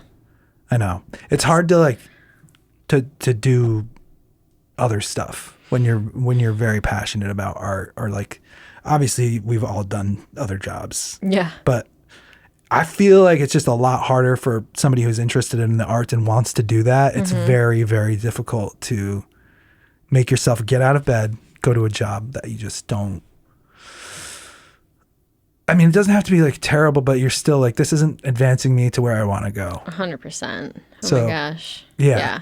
I've had all sorts of jobs, from like the most mind-numbing, from like document retention, where I'm just filing documents in like a dusty warehouse, to shout out to Rob and Deb's Frozen Dreams. I was probably one of their top longest employees. I worked for them for like 12 years. Really? Oh my God, that's amazing. I love Robin Debs. Yes. I mean, the OG Rob and Deb's aren't there anymore. They sold the business a couple of years ago, but they became family, like a second round of parents for me. And it was my first job I ever had. That's awesome. And it just worked for me. I was able to kind of like, believe it or not, you can kind of work your way up a little bit in the ice cream business. The ice cream world. It was a great introduction for like, it was like taking a small business class for me. Like I took it very seriously, and I was able to see like all the behind the scenes of a small business and how that goes about, and like professionality and blah, blah, blah, you know, working and talking to people. Cause I was usually really shy, like when I was younger. But like that job forced me to, Socialize. I had to engage. I had to take people's orders and all that stuff. And it was truly special. It really throws you into the social game, because I mean, in the summer, places like that, they get all packed up and you got to yell, "Hey, your cone!" You know, whoever. Like, it's like, and you have to be like, kind of like, because there's a line, you know. But I loved it. There's something I still miss that job every once in a while. Like you get into such a, because it was still creative. Like I'm still like creating sundaes, and I could make like 4 ice cream cones. That's fucking cool. With 2 hands, and I'd be able to carry 4 cones. So like I turned it into like this thing that was fun, where I was like still creating these things for people to enjoy. Cone art. But the flow state, when you had like a long line and it's like everybody just got into this fun flow, and you just like knock it out. Yeah, and that just really like, it makes you almost just the shy girl that was there before. You're just, well, that, you know what, I can't do that right now, and now I'm gonna have to yell this person's name or say, hey, I need one of these. Yep. Chocolate cone over here, please. Yep. You know, and all that kind of stuff. So this is I like this question. I think you've sort of answered it a little bit already, but what would younger you be surprised that you survived? Ooh.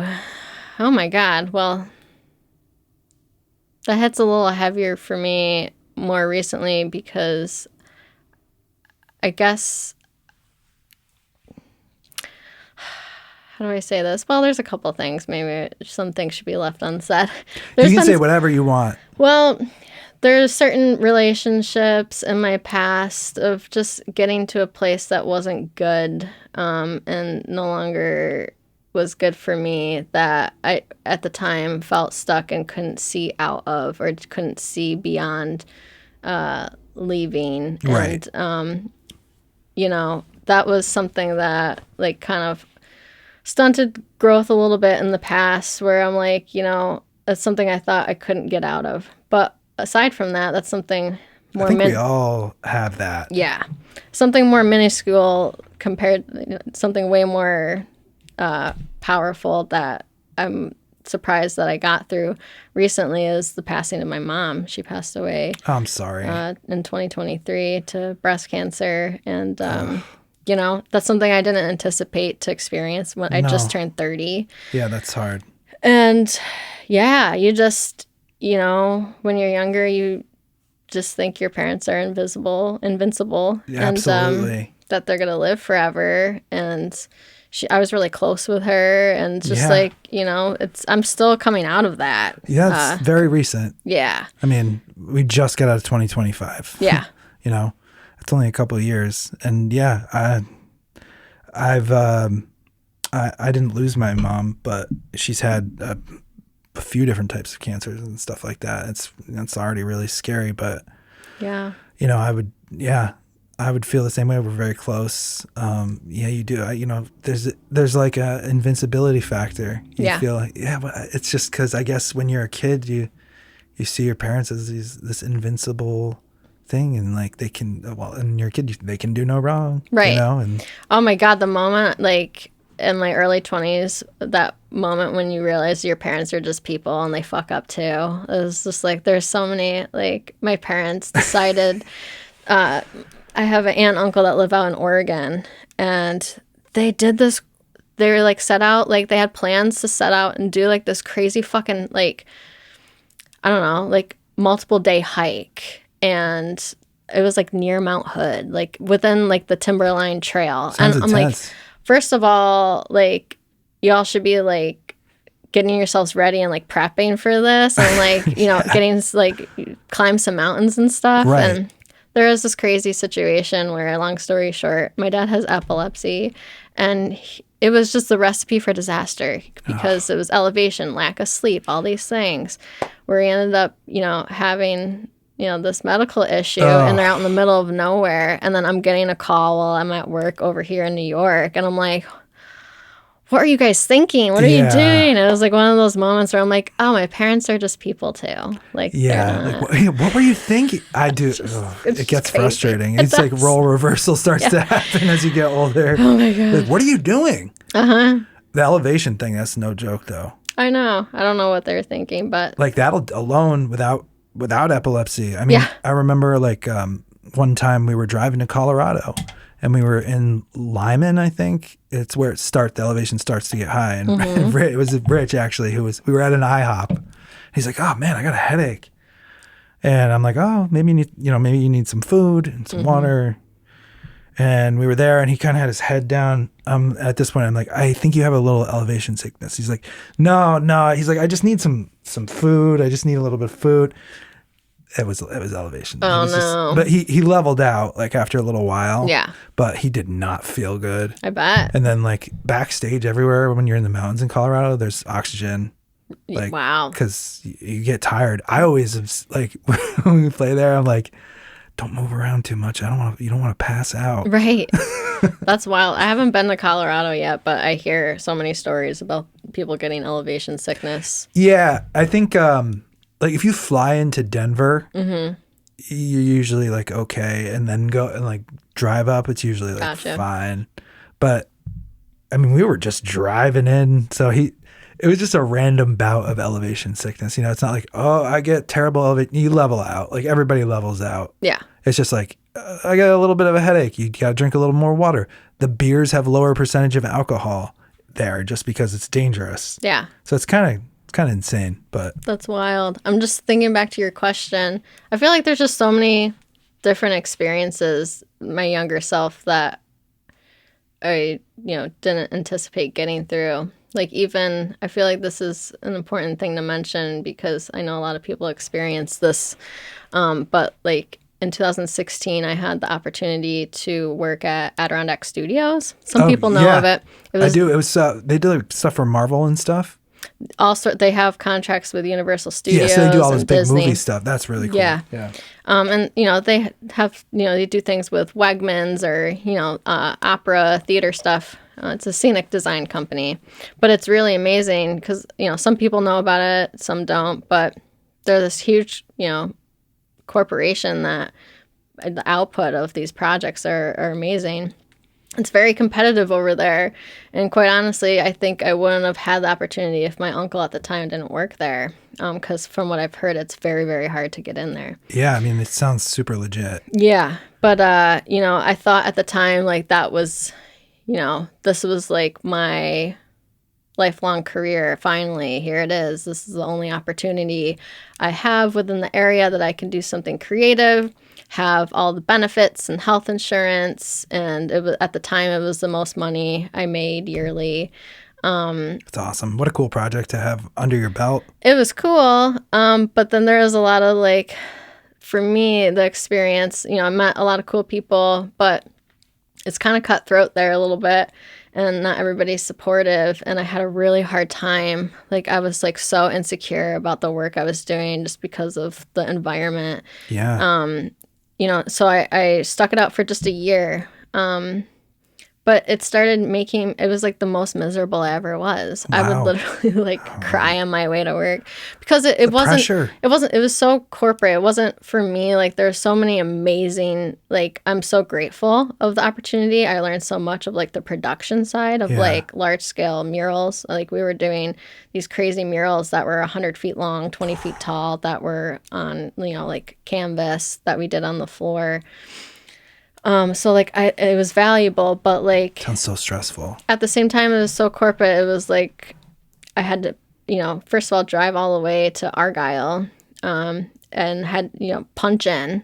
It was like the visceral feeling of like me, like there was a bell and like for, you know, like it's just institutional. Like I had my punch card. It was like 7 a.m. We had to get the punch card and start work. And then we only had like 2 15-minute breaks throughout the day, 1/2 hour break. Very corporate.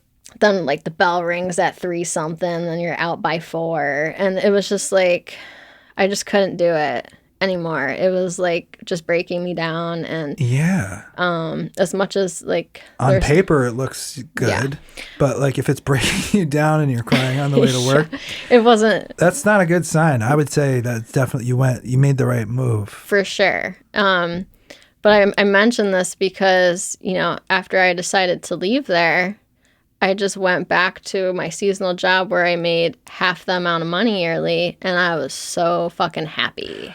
Because quality of life. Yes. I mean, yeah, you're making half as much money, but you weren't dreading or scared of pissing somebody off or say, am I going to be judged today? Like, yep.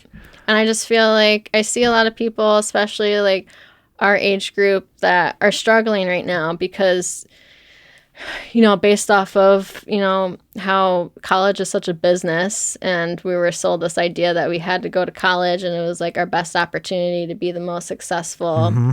So there's a lot of debt hanging over people's heads. And I get it. Like you have to do what you have to do to survive and pay your debts or whatever you have to do. But I just see so many people miserable where they're at and afraid to leave what they have for something that might be not as amazing of you know, salary, or it's like a little bit of a, you know, a cut in your yearly, you know, income, maybe not the best benefits, but oftentimes, like if you just get yourself out of there, like you'll adjust and you can figure it out. Like it's true, and it takes some time to figure it out, and you got to be easy on yourself. You can't like, but yeah, you're right. People are totally afraid, and I get it in a climate like today where it's hard. Finding jobs is hard right now. Even like, it's not a good time to be like, oh, well, I'm gonna go look for like a regular job. Mm-hmm. So people are definitely disillusioned by that kind of stuff, but and that's what helps keep them trapped and like, oh, this is steady. At least I have this, you know. Right.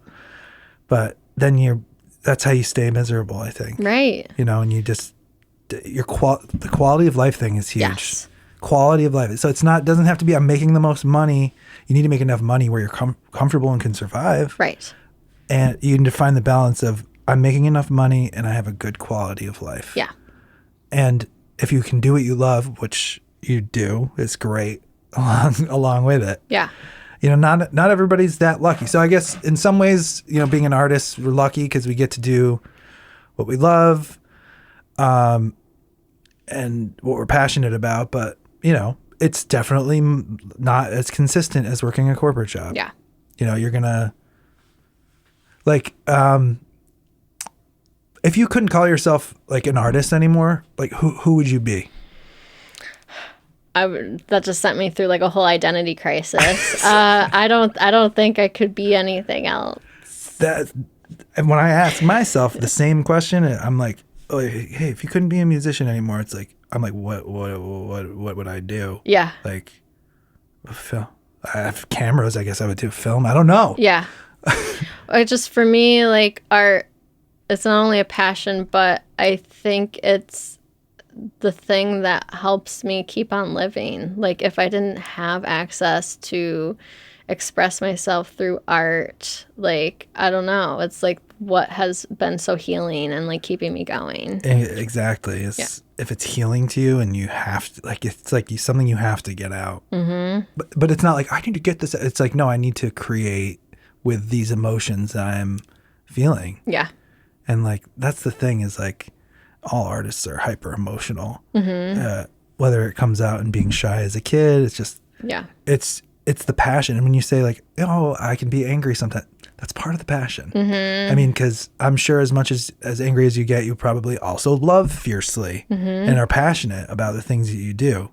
So you kind of gotta, it's part of that balance. Yeah. Like, I'm passionate, so you're gonna get all the passionate. You're gonna get the angry passionate, and you're gonna get the good stuff that makes me get my work done. Yeah.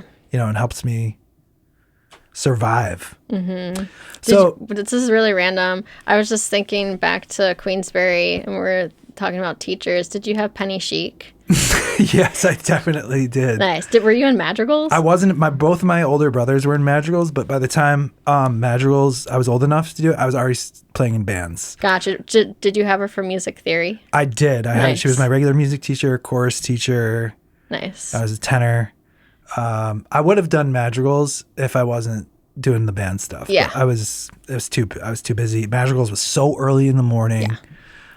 My brother was in madrigals. Nice. So like I got a glimpse, but yeah, she's hardcore. But like to me, looking back, I'm like, we need people like her. She helped me a lot. Yeah. Like I don't think I would know music theory like I know music theory if it wasn't for Penny Shake. Yeah.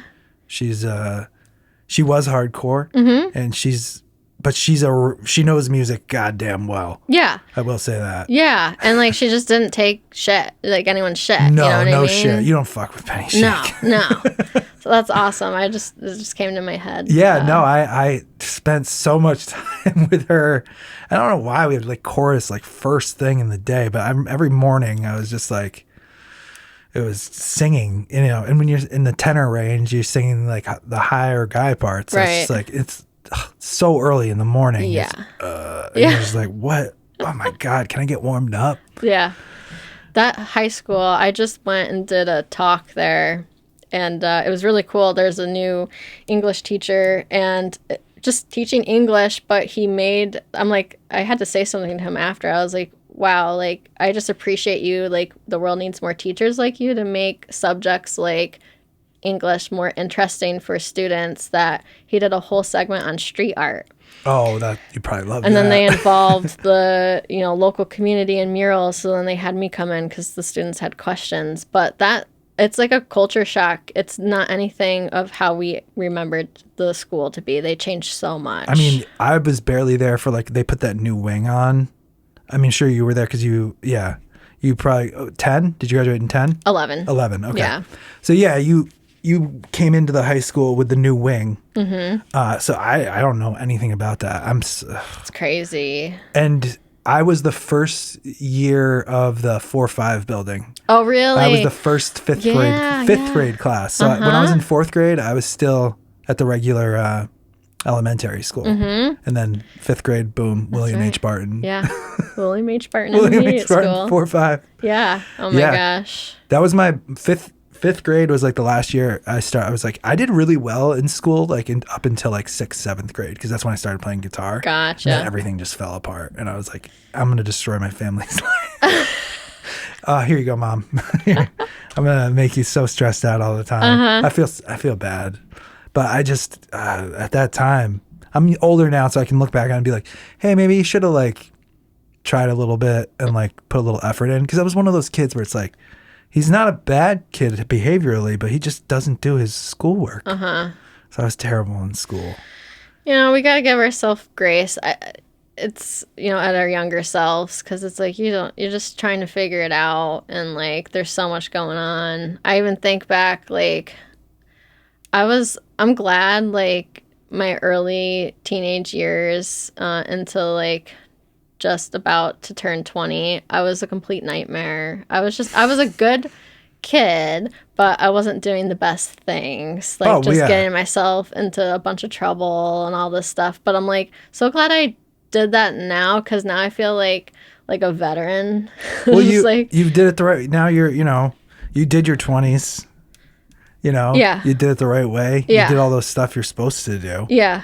I mean, you get it out of the way, and you kind of get it out of your system, and you move on with your life, and you can just, hey, I did all that stuff that, people, if you didn't do it then, it would end up coming out in some other way later. Right. And I'm so glad, like, because, like, I just don't have any desire. Like, I stopped drinking 3 years ago. Oh, that that's was a awesome. great decision for me. I didn't realize how much the alcohol was affecting me at all. I had no awareness and just like the environment. But I'm fine now. Like as far as like at first I was like, because I've always loved music and going and seeing, shows live and, unfortunately, like alcohol is a big part. But like now I feel comfortable being in that environment without feeling like I'm like a loser because I'm not drinking or something weird. Yeah, and I totally understand where you're coming from because I actually have never been much of a drinker and, playing in these clubs and all that stuff. Yeah. And mostly just because vocal stuff, like vocal dryness and all that. So, but it's very difficult to be around. It is offered constantly. I mean, and I imagine as a female, it's offered even more, like just being there. Yeah. But like when you're in the band, obviously they'll bring you shots to the stage. So there was a while where I was just sucking it up and we were just do it. Yeah. But it would be a point where like I could take like 4 shots during the set, and then but I was playing and singing, so I really didn't feel like anything after the set. So I was like, what the hell was that even for? Yeah. That was it doesn't really do much for me. If I'm being honest, I'm more of an herbal kind of guy. Same. Yeah. So I just made the decision. I never had a problem with alcohol, but I just don't drink. Yeah. There's no alcohol in the house. Yeah. Nobody's like a recovering addict. It's just, I don't know. It doesn't do anything for us. Yeah. It just got to the point where my body just didn't like it anymore. And I was like, why do I want to keep doing that? Which is also reminding me, Mike, the owner of Googs, he also lived down the street from me. Oh, nice. Still does. Oh, that's right. Yeah, he would always be like, I heard you guys practicing the other day. And I've grown up knowing him and his family, and I just miss Googs so much. Oh, me too. What a special time. And I want to, like, give all of us credit, like, our generation. There's so many things involved, but thank God for, like, all of the musicians, and then like the musicians who know sound and could like set up, how Googs like didn't have a little stage, and then it evolved with a stage and lighting and like a nice little sound system. It was organically evolved. Mike let anybody play there that wanted to play there, so you had a wide range of music. It was so cool because Revolution Lighting was across the street. Yeah, and it was George and Maddie Roberts. They would bring these amazing lights over to Little Googs, and it would look. They had these pillars with the spinning heads. Yeah. Like it was just insane. You're at this little dive bar. Yeah. What a great dive bar, though. The best. And it's sad because that was like over 100 years going strong. We oh man, I mean, even when we were doing we still played at Googs. Yeah. Like, just when we were home. Because it's you classic. You guys want to play at Googs? Yeah. Let's do something at Googs. And I don't know, it's always a good time. That back room, some weird stuff happens back there. Sure. But it's, I'm like, sandwiches are being made and coming out from there? What's going on? Yeah, I don't know. I don't. Luckily, I've only been there, I don't order any food. I've never ordered any food from there. But the family owns the Ridge Terrace, which you did the sign for. I did, yes. They have great food. Did you ever partake in Sweaty Googs? I did. At one point, I've had my fair share of Sweaty Googs. So anyone that I talked to about this, what was the most Sweaty Googs you've ever consumed in one night? So I've definitely had, I'd probably say not over 5. Yeah. Because every time I'm there, I'm usually I have to play. Yeah, that's true. So I can't get to a point where I can't function on the instrument or sing, because the whole night will just be ruined. I'll ruin everyone's night, you know? Yeah. And the band, the people in the crowd. Yeah, that's true. That's another reason. Well, that's another thing. But it doesn't stop people, because there's plenty of musicians who get really, really, really fucked up on alcohol before they play. We never did that, even when, it was always, if we were going to party, it was after the show. Yeah. Because nobody wants to see a bunch of fucking drunk idiots on stage. Yeah. It's just, and it's unprofessional. You're getting paid. Yeah. What other job can you drink beer at? Yeah. or shots or just take shots. It's kind of, it's funny when you think about it. It's just like, I need like a singer. Like alcohol is one of the most drying agents. Like, and you're getting paid to do this thing singing. Right. But you're going to fuck your voice up. Right. By drinking like a bunch of alcohol. Yeah. Or just, I don't know. I try like, I used to be crazy like about my voice and be like so stressed out about it all the time. That's one thing about being on the road that was stressful for me. I was like, am I going to lose my voice? Right. Am I going to sing too much and push too hard where tomorrow that's it and hey, nothing's going to come out? And I've had tired days and I've sang through some stuff that you never want to sing through. And I think that's one of the reasons my aversion to alcohol though is like it never helped anybody's voice. Yeah. Like they say like, oh, take a shot of whiskey if you've got a sore throat. It's like that's a Band-Aid, like a quick Band-Aid. Right. You need to hydrate like all day from within. Yeah. Your vocal cords are the last thing to get hydrated. Yeah. Because they're not that important for your body to function. Like it's going to go to your major organs first. That makes sense. And then it's going to hit. So you're drinking water on stage. You're not really you got to drink all day beforehand. Yeah. And then that created the problem of I got to pee in the van constantly. So that's when Gatorade bottles come in handy. And I'm like, I'm not sacrificing my hydration to not have to pee. Good for you. Yeah. So I just, the van's big enough. You could stand up in it. There you go. It was a transit. You just go to the back. You go pee in the bottle. Nice. It's not glamorous, but it's life. Uh-huh. And, for the sacrifices we make for art. Yes. Like you said, you lived in a camper, which is I've seen the Gabby Petito special. Yeah. It's not easy for anyone. No. You know what I mean? I guess, so before I let you go, what I want to know what kind of advice you would give to someone who's scared to start in this business of, I mean, you're very well versed. You do the murals, you paint, you can do many things, but someone who's scared to start and say just they're trying to get into like making this a living. What kind of advice could you give someone like that? I mean, consistency is key. You just have to keep going and doing. You can't be successful and like want to do the thing if you're not constantly practicing and trying to get better. Yeah. And trying to do better. So really that's like the first advice that I give anybody who wants to just be, successful with creating art is you have to be about it and do it and be passionate and like you just have to keep going. You can't stop. It takes a lot of time. Like I try to remind people like, it took me well over a decade and it was just persistence. You have to get yourself out there. Like I've even gone as far as, for self-promotion, just over the years, I'll create business cards. I'll go out around town or even when I'm traveling, I'll talk to the different businesses or I'll leave a business card or if a new business comes in, I'll go and introduce myself, give them my card, tell them what I do. This is where your millennialness comes in super handy because I think a lot of people think that life is social media and you're very involved in the community. And even like when you said, when I travel, I have my cards. Like there's nothing really that beats word of mouth. Yeah. I mean, you don't have to be like, oh, my Instagram post didn't do well. My career is failing now. Right. Right. Well, that grassroots just foundation of just self-promotion. You got to put yourself out there. You can't just like sit behind the screen and like wait for something to happen. Exactly. Like, just stare at your post and wait for the likes to just start blowing up or something. Yeah. 100%. Like, because I think a lot of artists, they like, okay, well, what I've got to do is post my things on Instagram and hope that something blows up.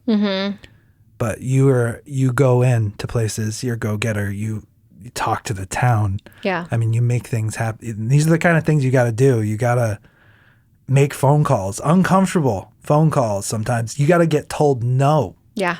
A lot. You got to have people who say, hey, I don't think you're any good. And then you can be like, I don't care what they think. Yeah. Or like, I love old architecture. Well, none of this architecture is old. So, right. I mean, there's no, every building in our area, to me, is safe to mural on. Yeah. Because there's no, like, you did one in the Colvin building too, right?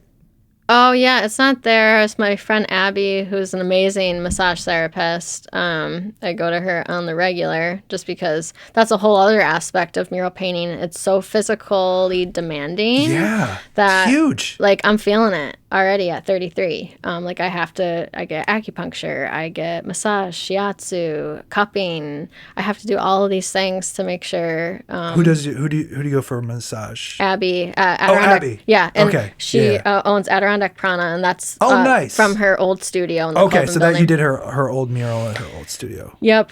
That's cool though.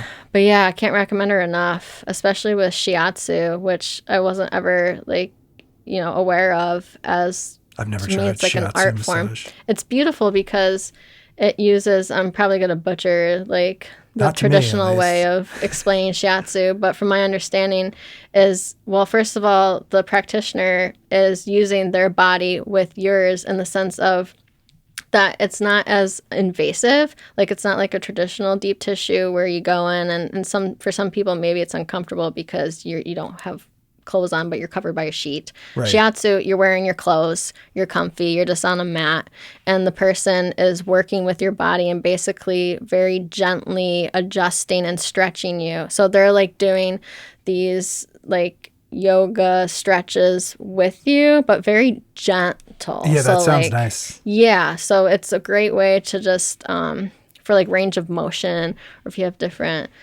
joint or muscle issues, like being able to actually stretch. And it's beautiful because it's like, sometimes the practitioner is using their feet and like they're just utilizing all their whole body with your body. Yeah, that's really cool. In a cool way, which I've found a lot of great benefits for that. Because of course, like with repetitive motion, like sometimes I have issues with my hand, my wrist, or my shoulder. And it's like, yeah. That's where my trouble comes in, is the hands. And I broke my collarbone in 2020. And so I have a hard time getting this arm all the way up. It's crazy too, like, in one aspect, whoever is doing body work on me, they're like, wow, you're really strong in this regard. But because you're so strong, because you're doing the repetitive motion, you're limiting, like, your range of motion sucks. Because there's always a price to pay.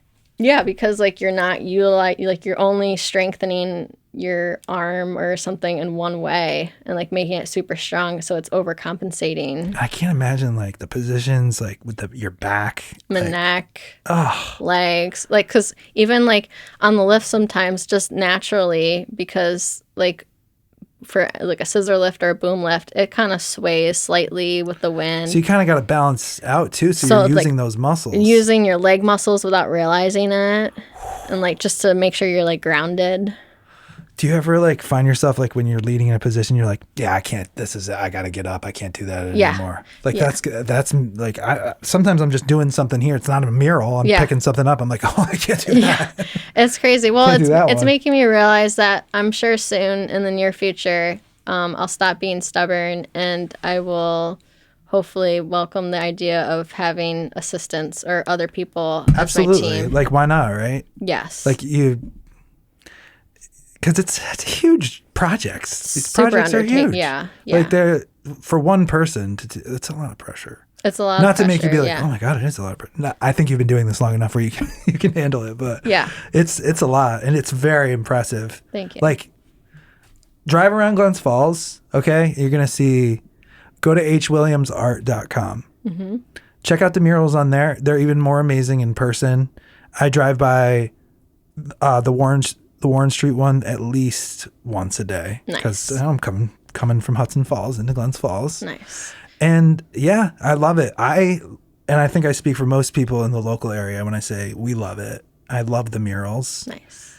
I still wish you did the other one. The other guy did, but I won't. I'm not talking any shit. But you're local. Thank you. And that's another thing is like you're from here. Yeah. So that's really cool. It's cool, especially with Glens Falls, because they did not, for the longest time, I never thought that they would ever welcome the idea the city of Glens Falls, of having murals. I'm so glad they did. They were against it. I know other artists before me tried to do it, and it just didn't happen, and it was this crazy thing. And so really it's so new. I mean, 2022 is when they used part of the DRI grant for my mural, and then the other two, the Domino's wall and then the alleyway near the Wood Theater. Yeah.